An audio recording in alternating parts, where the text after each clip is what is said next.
2000 would have been one of the most memorable years for St. Anne's and the club, and for the double winning year that we had, and the same group of players playing on both teams. Well, that year we started off in, I think it was late January, early February. Pat Whitney was kind of our trainer, coach that year. We used to go down to the borough. It was heavy, intense training. It was as most I trained in a long time anyhow. We used to go up to the borough in Kilmore, running downs, this in the late evenings, laps of the pitch. Obviously no lights back then. It was just a heavy slog, and no matter what night they called training, rain, hail or snow, there was very rare that no one didn't turn up. It was just 100% effort from everyone that year. I've never put in a year like it really, because it was just 100% effort from maybe a panel of maybe 21, 22 players, do you know?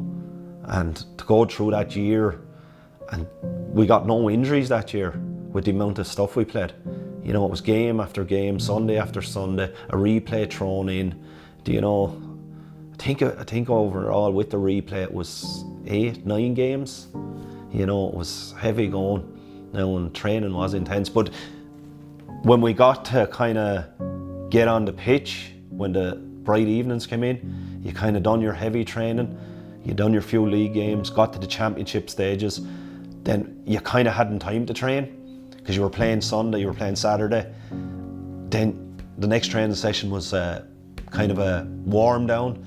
You'd have maybe one hard enough training session and you're back straight into it the following weekend. We had been fairly competitive in the football all through the 90s. We'd been beaten by the Duffrey Rovers in 92, been thereabouts. And then in 96, hurling kind of came to the fore and we won a Junior A hurling title. Then pushed on, 98 we got beat in the intermediate final by Ferns up in Belfield. And then in 1999 we beat Adamstown in the 99 intermediate hurling final. We had a group of players of maybe 20, 21 players of a panel, and I think 13, 14 of them players played on both hurling and football. I think the only change in the football that Micheál Berry didn't hurl, D. Berry was full forward in the hurling, Micheál Berry went off because he didn't hurl, and D. Berry went in goal.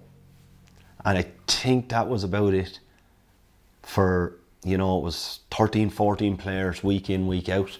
You had one chance, you lost your first, it was knockout championship, one chance, beaten in the first round, you were gone. So it was a fair toll on the body because we were trying league practice matches. Then the championship came along, it was week in, week out. I remember the Harriers game, I think we got a line ball at the death with 2 points down, went in, Dara, Ryan latched onto it, scored a goal, and I think that kick-started our hurling for the season because we'd already won the first round of the football. We were in semi-finals of both codes on that time, and it was Barntown happened to be in both of them. First up was the hurling up in Ross, and it ended on as a draw that day. And there was a bit of a sigh of relief, but unfortunately we had to meet again the following week in football semi-final. And when we went, luckily it went our way that day. So we were in the football final, so we could concentrate on the replay of the hurling the following week.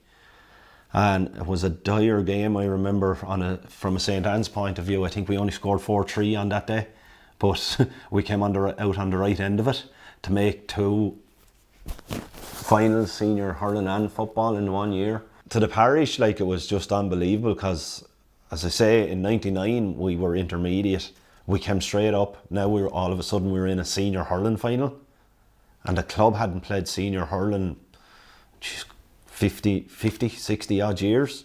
It was a fair achievement. Like, the parish just all rode in behind us, do you know? When we got to the county final, there was flags going everywhere, everyone you were meeting, and it was just unbelievable. You know, it's hard to put into words how it was, everyone you're meeting in the parish. It just meant so much to the parish. First up was the football final. 2 weeks before the hurling final. A dire Sunday morning we woke up. there was a monsoon, never forget it. And as you know, with the pitch, they had played the intermediate football final before, pitch was fairly well cut up. But we were standing in the parade that day, we all stood together, and it was raining buckets. But luckily, we wanted to get the game played. Rain weather didn't happen, and luckily we went on to win it 7 points to 4, and the score will tell you what dire conditions there were. We got a 2-week break. We had a few pints after winning the football, because obviously it's been 32 years since we'd won one. I think it was 1968 and it was 2000, so we did have our few pints on the Sunday night, Monday, Tuesday, back training on Wednesday, hurling. And I think we got in 3-4 training sessions in the lead up to the Oulart game. I think it was that Friday night we done a little bit of a puck around down at Hangan. We talked, we joked. A little bit relaxed, I thought, because other games we weren't in, you know. I think that Friday night we were relaxed, but the football was gone. We'd nothing to do but go concentrate on Oulart, who were probably, I think, 3 or 4 senior titles under their belt at the time. And we were kind of basically a football club. So we said, look we'll give it a good lash. So Sunday morning came along. I remember walking up the road here. I walked up with the hurl and I walked back down. I think I must have done it 5, 6, 7 times maybe. So we got up to Belfield, got into the dressing room, and there was a kind of a feeling. We were sitting there togging out, and like I don't think there was much being said, but gave her a little team talk, whatever, went out, done the warm up, ball was thrown in, and was suffice to say that the first half didn't go well at all for us. 6 points down at half time. Came out second half, Oulart 2 quick points. I think we were 8 points down then. There's still 27 minutes left in game. This game, we're St. Anne's, like the fight in this team the whole year, in every game of hurling football we had played, it was just unbelievable. Then all of a sudden, I think we started getting Darragh Ryan, Rory Stafford and Jack Berry just started to get on top down the middle, and from there things started going. There was hooking, blocking, things started going away. Red Barry came to the fore. Then Darragh Ryan caught a long ball clearance and he put it up into the corner. It actually landed to me, and I looked up and D Berry happened to be on the square, and I hit a low ball into him, and truth be told, he got the goal. And it was probably our lifeline. I think at that stage then, we had got it back to 1-9 to 1-7 we were at the time. The work rate of the boys out the field was just unbelievable. The hooking, blocking. I think the brother there at one stage was a throw ball. And rather than let the Oulart man win it, he stepped over and he took the belt. Your man pulled his living belt. He took the belt on the ankle. And he won that ball. He hand-passed it off, I think it was to Charlie White, and he just kicked it up the field. And it just, I don't know, just remember the work rate from the team alone, everyone from 1 to 15. The next minute, Sean Dunn scored a goal for them. Now we were another goal down. And coming up the field and a goal down, I think it was 2-9 to 1-9. Yeah, 2-9 to 1-9, and next, I think it was Pierce Redmond. I think it was Pierce. He swung over another point. We're now 4 points down again. Sean Dunn, I remember in particular, he came up. There was no such thing as sweepers back then, but he seemed to be playing a sweeper. We never heard of sweepers, but Sean Dunn was up. He was corner forward, but he was up on their half back line. He was a sweeper. But he cleared the ball. Donald Berry caught it. He kicked it. I remember he kicked it with his left foot. He couldn't get the clearance with the hurl. Went towards the sideline. I think Bart, the brother, kept it in. Doc got on the breaking ball. He put in a long ball to. I seen it coming in myself now. This was my goal. The bit I remember, Doc drove it in. A high ball between D Berry and the full back.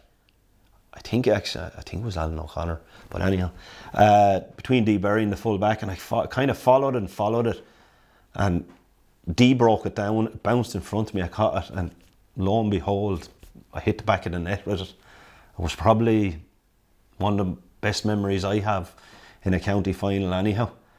To score the winning goal in your first ever senior final, it was just unreal. So I think that was the 30th minute, and I had done my ankle, I'd rolled my ankle, and the next minute there was a ruck. We were point up at this stage, there was a ruck, and I stood out because I wasn't able to walk that well. Next minute the ball actually broke to me, and as I picked it up, I got tripped, and I fell, and I was just picked up the ball and I handed it to Red Barry, and Red Barry put it down. He put it over the bar. Now 2 points up, and I'm thinking, Jesus, we're nearly there. So goalkeeper had the ball. We were making a substitution. It was Neil Ryan coming on for me, because I was gone at the stage. So I was walking off, and this is the fondest moment I have. I was walking off. Obviously the goalkeeper couldn't puck it out. I walked to Joe Kelly and I said, Joe, how much time is left?